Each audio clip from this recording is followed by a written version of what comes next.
Bienvenidos a un nuevo video de electrónica.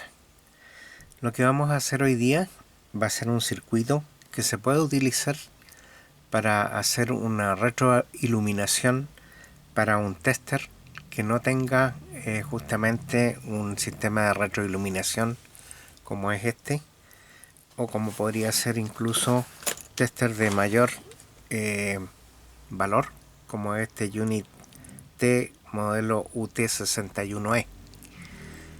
Estos dos aparatos no tienen retroiluminación y a veces es muy útil tenerla.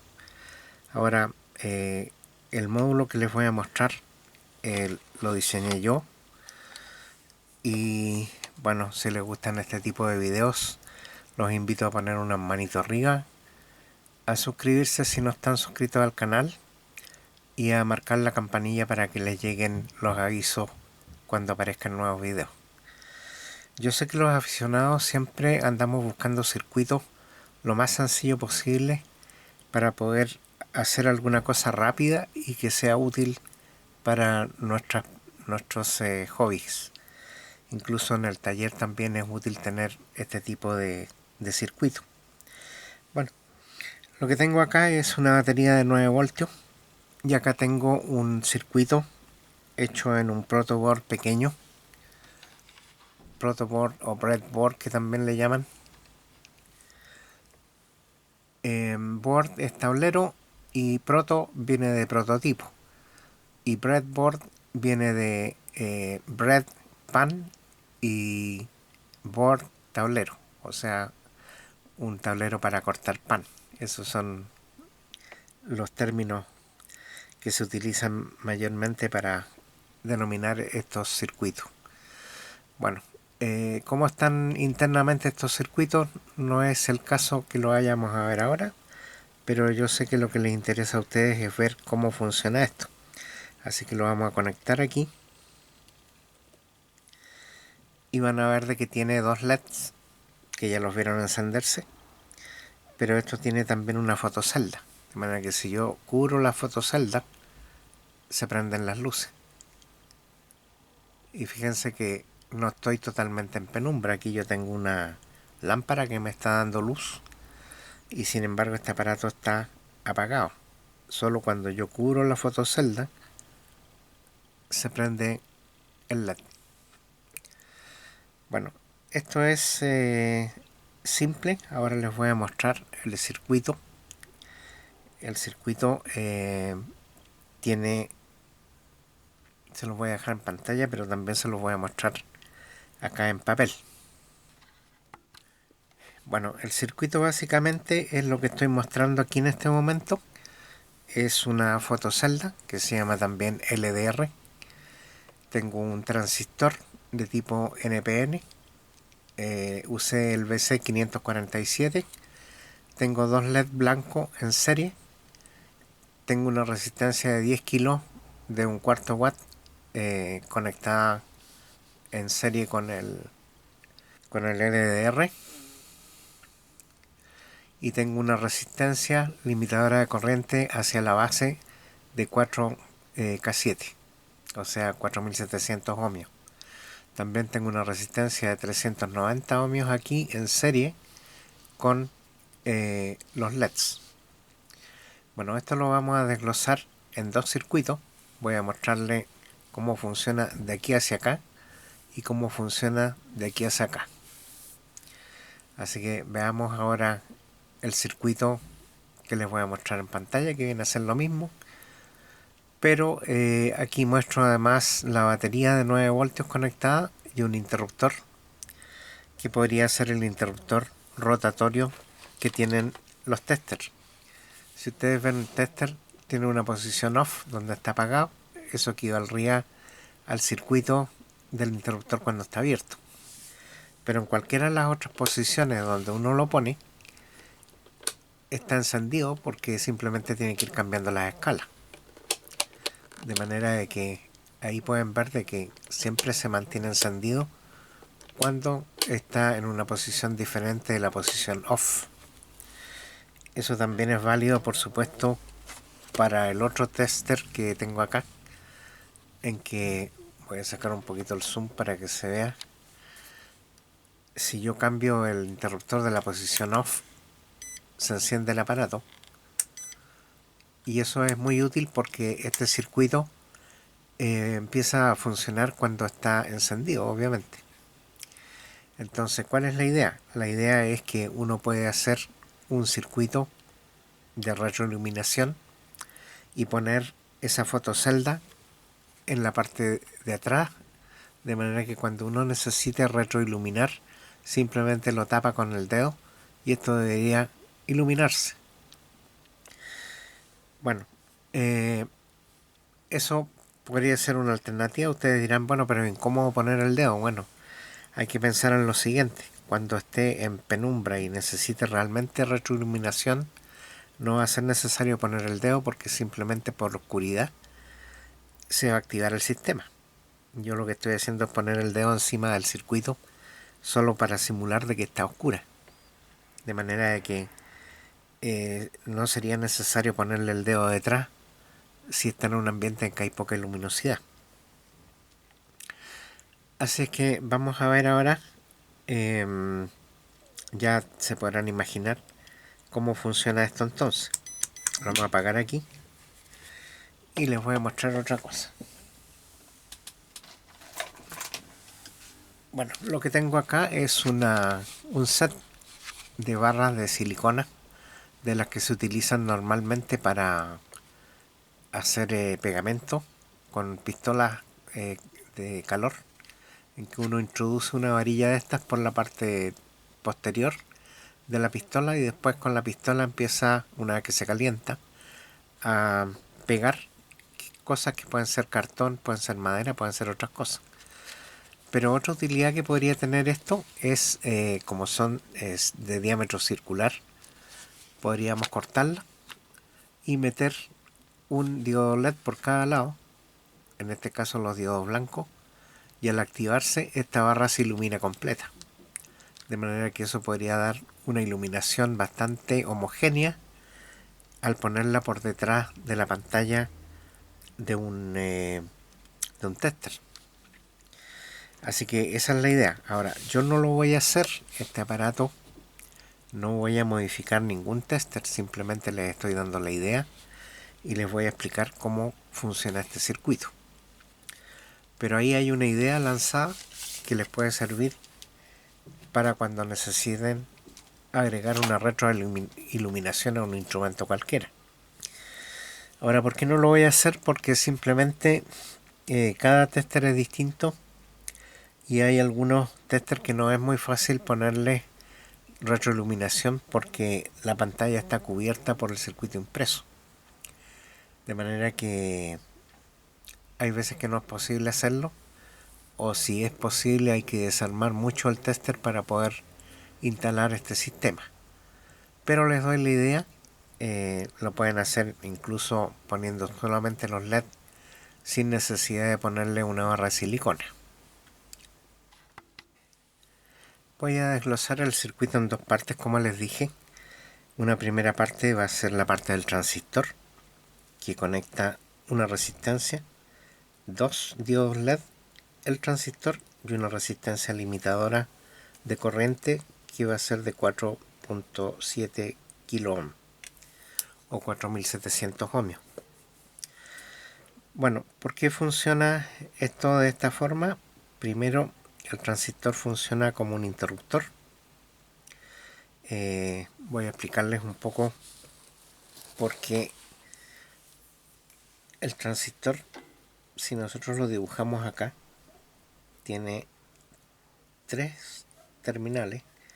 Uno es la base, el otro es el colector y el otro el emisor. Y en el caso de los tipo NPN, tiene una flecha que va hacia afuera. Existen transistores PNP y NPN, y en este caso vamos a usar uno tipo NPN. Bueno, que son los más comunes. Aquí podríamos usar en este caso un BC547. En este caso yo usé un BC547B, pero la verdad es que no tiene mucha importancia. Puede ser 547A, B, C o simplemente un 547. también puede ser un 2N222A. De manera de que este sería primero la elección del transistor, que se hizo primero viendo cuál iba a ser la corriente interna que iba a necesitar soportar.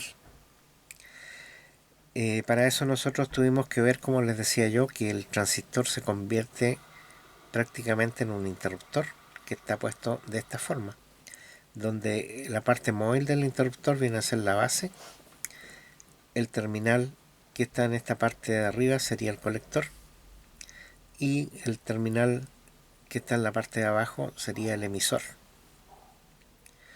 Ahora, ¿cómo funciona esto? Cuando se aplica una pequeña corriente en la base, entonces el transistor entra en conducción y empieza a fluir la corriente, en este caso de colector a emisor. Y la corriente se está aplicando entre base y emisor. De manera de que de esa forma nosotros podemos cerrar el interruptor cuando se aplica a la base un voltaje y una corriente que se llama corriente de saturación.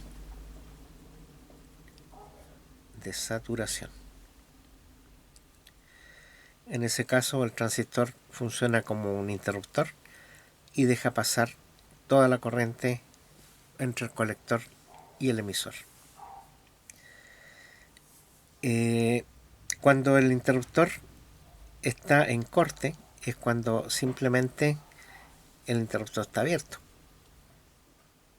Entonces, a diferencia de en saturación, el transistor está prácticamente cerrado y está conduciendo.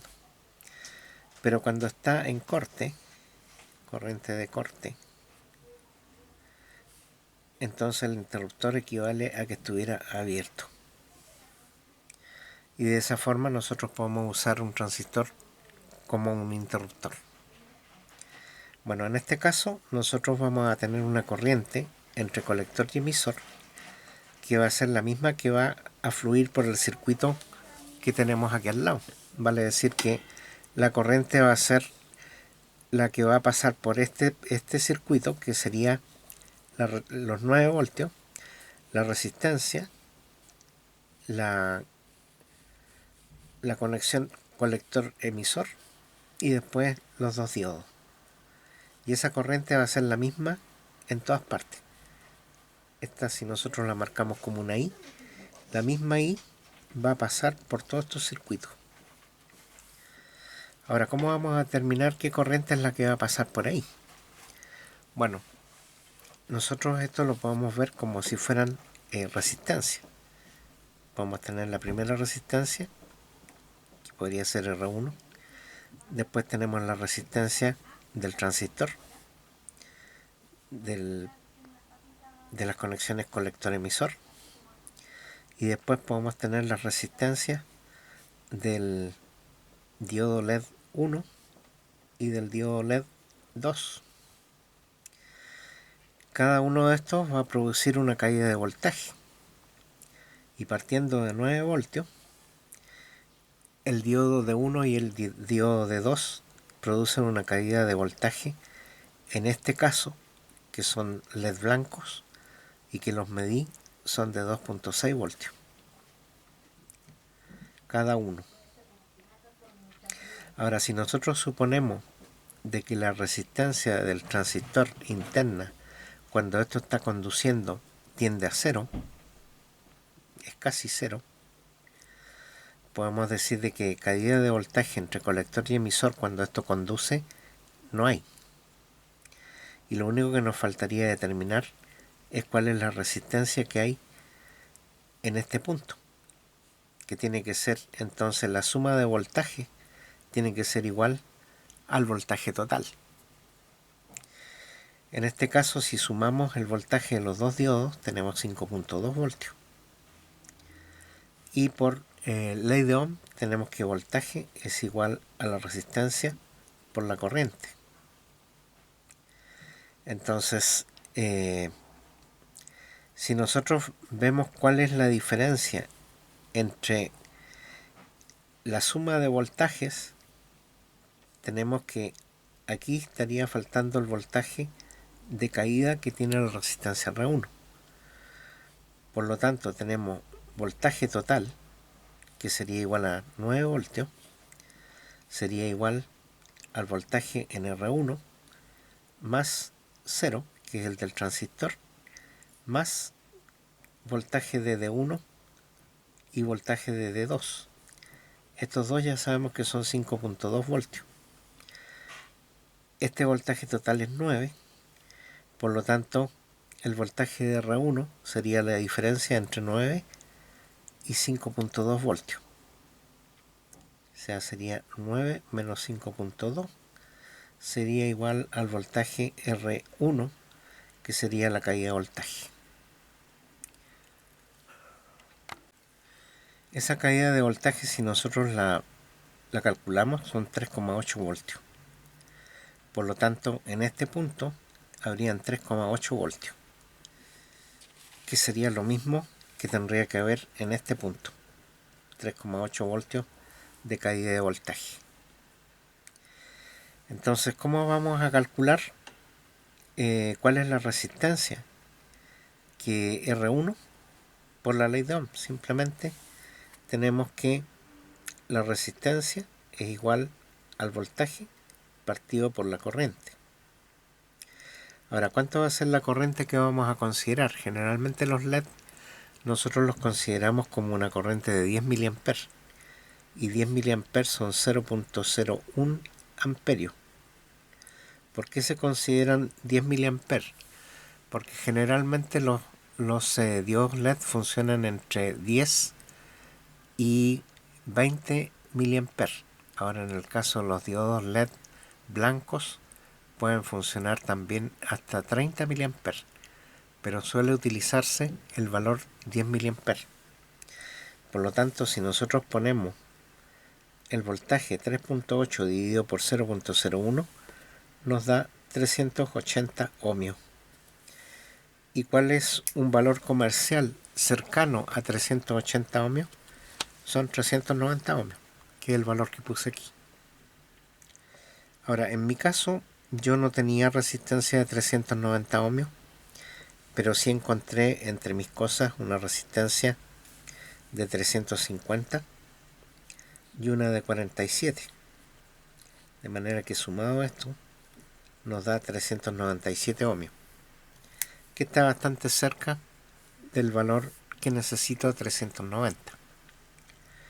De manera que ahí ya tenemos el primer valor determinado de 390 ohmios.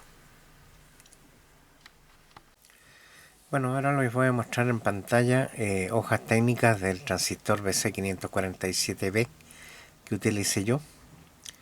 Este es un transistor utilizado normalmente como amplificadores de audio. Como les dije, un transistor NPN. Ahí sale la distribución de las patas y pueden ver cuál es el terminal que corresponde al colector, a la base y al emisor, de acuerdo con el casquillo que tiene, o la caja, que es de un tipo TO92. Bueno, ahí pueden ver unos cruces que hice yo en rojo sobre la hoja técnica, en que habla del voltaje de colector a emisor. Bueno, como ya vieron, yo estoy utilizando aquí 9 voltios y el BC547, independiente de si sea 547, 547A, B o C, tiene los mismos valores, y el valor máximo que aguanta es de 45 voltios. Como yo estoy usando 9 voltios, no tengo ningún problema para utilizar este transistor. Si vemos la siguiente lámina, muestro acá la corriente continua de colector, que aquí me dice que es para el BC547 de 100 mA de corriente continua. Bueno, si ustedes se recuerdan lo que recién vimos, la corriente que fijamos iba a ser de 10 mA. Vale decir de que este transistor es capaz de manejar 10 veces más corriente de la que vamos a utilizar para hacer que enciendan los LED.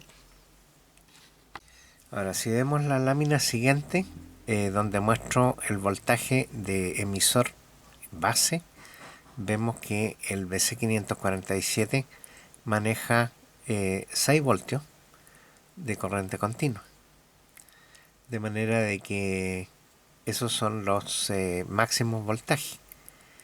De manera que nosotros vamos a ver ahora cómo es que vamos a alimentar la base de este transistor para manejarlo y ver cómo funciona en la parte de control.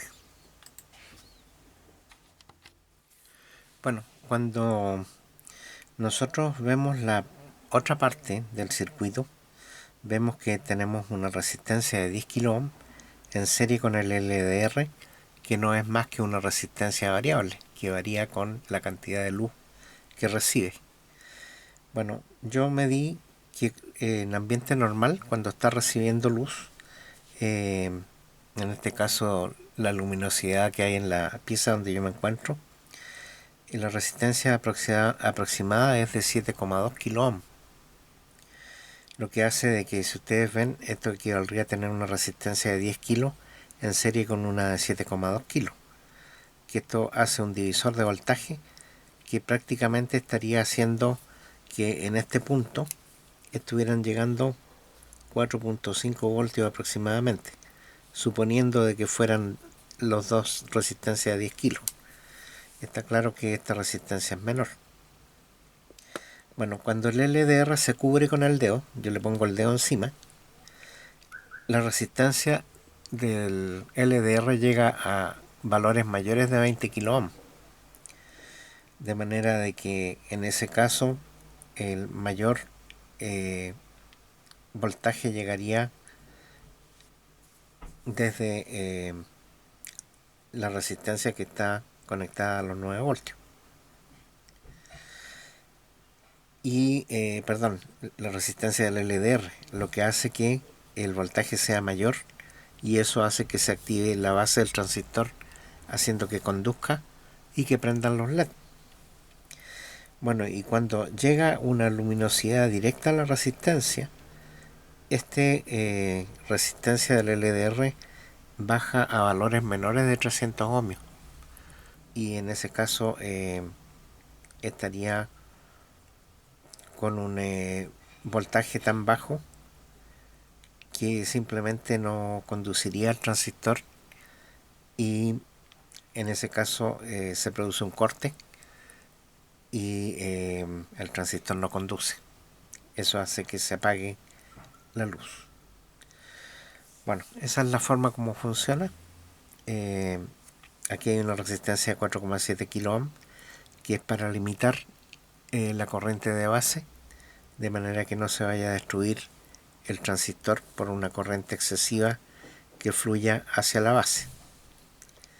Entonces, para aclararle nuevamente, cuando yo pongo el dedo aquí encima, la resistencia sube muchísimo, y eso hace... Bueno, otra cosa que quiero mostrarles es que cuando el circuito está en reposo, acá no se ve ninguna actividad. El circuito está consumiendo 0,5 mA con 9 voltios, y en el momento que yo tapo la LDR, este aparato consume 4,8 mA. De manera que ahí pueden ver ustedes que funciona exactamente igual como les había dicho yo.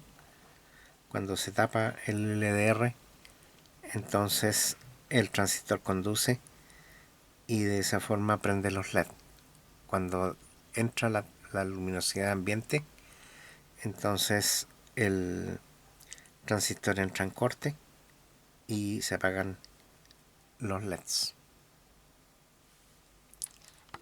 Cuando la resistencia de 10 kilos y el LDR están en reposo, vale decir de que están recibiendo la luz ambiental, esa luz ambiental es suficiente para que la base esté en corte. Vale decir de que es muy poco la corriente que circula hacia la base, y eso hace que el transistor no conduzca y los diodos LED permanezcan apagados.